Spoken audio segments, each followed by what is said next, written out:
Assalamu alaikum Kırgızstandыктар, Россияда эмгек кылып жүргөндөр, бүтүн дүйнөдө. Алла Таала баарыңарга тынчтык берсин, үйүңөргө барака, ишиңерге ийгилик. Алла Таала Кыргызстаныбызды жаман апаттардан, суулардан, өрттөн, жаман душмандардын элине сактасын. Алла Таала Кыргызстандын өнүгүүсүнө жардам берсин. Амин. Мына бүгүнкү новостулардан жакшы новосты келип туруп, мен аябай сүйүндүм.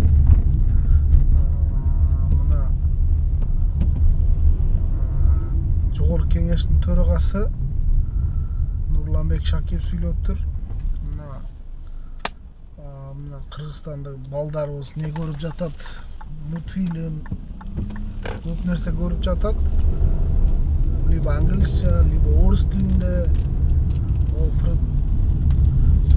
приложение кылыптыр, ошо сүйлөптүр, не кылып, типа кыргыз тилинде сүйлөйлү, мамлекеттик тилде болуш керек деп. Аябай сүйүндүм, потому что азыр мен Кыргызстандан болом да, Кыргызстанда жашайм, Аллага шүгүр.